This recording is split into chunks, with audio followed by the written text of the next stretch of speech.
பாஜகவின் கிளை செயலாளராக எடப்பாடி பழனிசாமி மாறியிருக்கிறார் என்று முதலமைச்சர் மு.க.ஸ்டாலின் விமர்சித்துள்ளார்.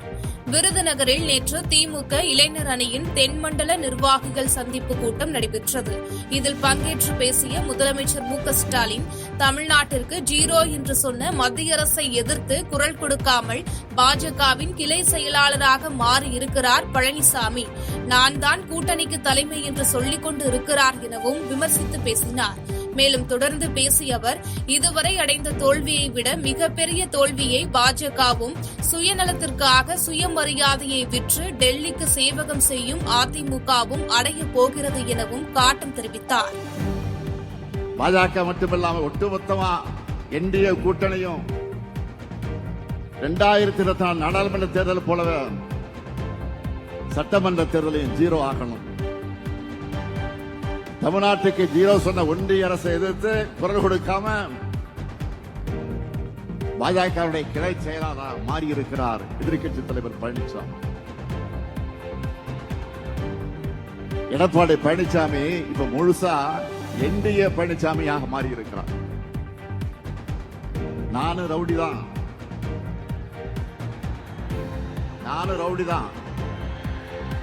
அப்படின்னு சொல்ற மாதிரி மைக்கு முன்னாடி வந்து நின்றுகிட்டு நான் தான் கூட்டணிக்கு தலைமைன்னு சொல்லிட்டு இருக்காரு. சொல்லல, புலம்பிக்கிட்டு இருக்கிறாரு. தென் தமிழ்நாட்டின் எஃகு மனிதர் முதலமைச்சர் மு.க.ஸ்டாலின் என்று திமுக துணை பொதுச் செயலாளரும் எம்பியுமான கனிமொழி தெரிவித்துள்ளார். விருதுநகரில் நேற்று திமுக இளைஞர் அணியின் தென்மண்டல நிர்வாகிகள் சந்திப்பு கூட்டம் நடைபெற்றது. அப்போது பேசிய திமுக துணை பொதுச் செயலாளர் கனிமொழி, பாசிக சக்திகளை எதிர்க்கக்கூடிய தலைவராக இருக்கும் முதலமைச்சர் மு.க.ஸ்டாலின் தென் தமிழ்நாட்டின் எஃகு மனிதர் என்று எல்லோரும் பாராட்டக்கூடிய தலைவராக உள்ளார் என்று புகழ்ந்து பேசினார். மேலும் தொடர்ந்து பேசிய அவர், நாடாளுமன்ற வரலாற்றிலேயே முதல் முறையாக குடியரசுத் தலைவர் உரைக்கு பிரதமர் பதில் சொல்லாமல் நிறைவேற்றப்பட்ட ஆட்சி பாஜக ஆட்சிதான் என்றும், பெண் நாடாளுமன்ற உறுப்பினர்களுக்கு அஞ்சி பிரதமர் வர வேண்டாம் என்று அவைத்தலைவர் சொல்வது பெரும் அவலம் என குற்றம் சாட்டி பேசினார். தென் தமிழ்நாட்டின் எஃகு மனிதர் என்று எல்லோரும் பாராட்டக்கூடிய புகழக்கூடிய, நமக்கெல்லாம் ஒவ்வொரு நாளும் பெருமை சேர்த்துக் கொண்டிருக்கக்கூடிய நம்முடைய முதலமைச்சர் அண்ணன் தளபதி அவர்களே, பாஜகவின் கிளையாக இருந்த அதிமுக தற்போது இலையாக மாறிவிட்டதாக துணை முதலமைச்சர் உதயநிதி ஸ்டாலின் விமர்சித்துள்ளார். விருதுநகர் இளைஞரணி மாநாட்டில் பேசிய உதயநிதி ஸ்டாலின், பட்ஜெட்டை அறிவித்து முடிப்பதற்கு முன்னரே எதிர்க்கட்சித் தலைவர் எடப்பாடி பழனிசாமி வாழ்த்து சொல்கிறார் என்றால் இந்தியாவிலேயே முரட்டடிமை பழனிசாமிதான் என காட்டுகிறது என்று விமர்சித்து பேசினார். மேலும் பாஜகவின் கிளையாக இருந்த அதிமுக தற்போது பாஜகவின் இலையாக மாறிவிட்டது என்றும் கடுமையாக விமர்சித்த அவர், எவ்வித கட்டுப்பாடும் ஒழுக்கமும் இல்லாமல் செயல்படுபவர்களும் எந்த கொள்கையும் இல்லாமல் கோஷமிடுபவர்களும் மக்களுக்கு எந்த பயனையும் தர மாட்டார்கள் எனவும் தெரிவித்தார். இதுல என்ன கொடுமைனா, ஒன்றிய நிதியமைச்சர் நிர்மலா சீதாராமன் அவர்கள் பட்ஜெட்டை படிச்சு முடிக்க கூட இல்ல, அதுக்கு முன்னாடியே தமிழ்நாட்டில் இருக்கக்கூடிய எதிர்க்கட்சி தலைவர் திரு எடப்பாடி பழனிசாமி அவர்கள் வாழ்த்து சொல்றார். என்ன மிகச்சிறந்த பட்ஜெட், சிறப்பான பட்ஜெட் அப்படின்னு. பட்ஜெட்டே படிச்சு முடிக்கல. நீங்க கேள்விப்பட்டிருப்பீங்க, முரட்டு பக்தர்கள், முரட்டு தொண்டர்கள். ஆனா முரட்டு அடிமை கேள்விப்பட்டிருக்கீங்களா?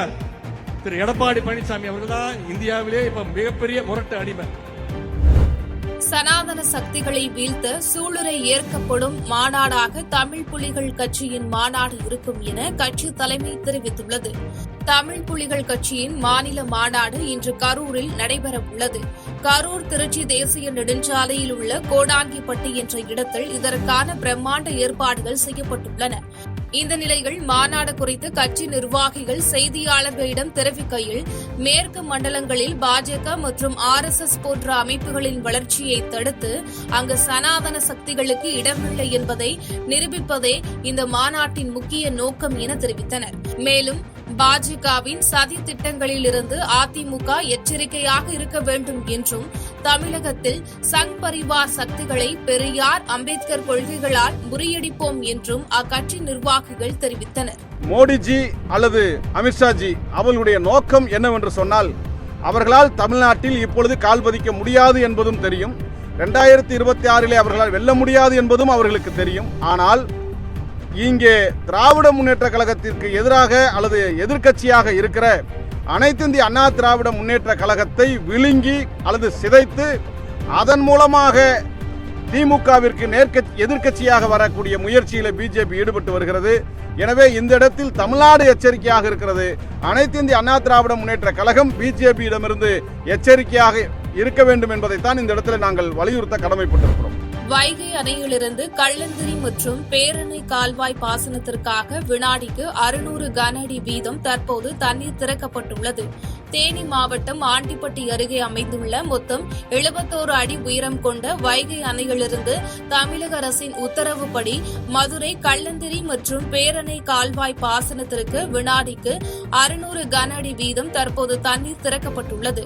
திறக்கப்படும் தண்ணீரின் மூலம் கள்ளந்திரி மற்றும் பேரணை கால்வாயின் கீழ் அமைந்துள்ள 50க்கும் மேற்பட்ட கண்மாய்கள் நிறைந்து மதுரை, திண்டுக்கல் மாவட்டங்களில் பாசன நிலங்கள் பாசன வசதி பெறும் வகையில் இன்று முதல் 7 நாட்களுக்கு தண்ணீர் திறக்கப்படுவதாக பொதுப்பணித்துறையினர் தெரிவித்துள்ளனர்.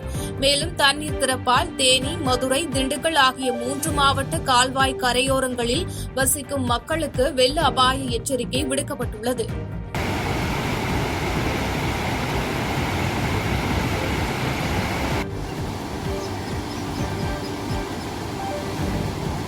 செய்திகளை உடனுக்குடன் தெரிந்து கொள்ள கீழ்கண்ட கேபிள் மற்றும் டிடிஎச் நெட்வொர்க்குகளில் எம்நாடு செய்தி தொலைக்காட்சியை காணுங்கள்.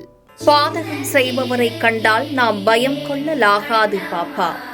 மோதி மிதித்துவிடு பாப்பா, அவர் முகத்தில் உமிழ்ந்துவிடு பாப்பா. அண்மை செய்திகளை உடனுக்குடன் தெரிந்து கொள்ள இணைந்திருங்கள் எம்நாடு தொலைக்காட்சியுடன்.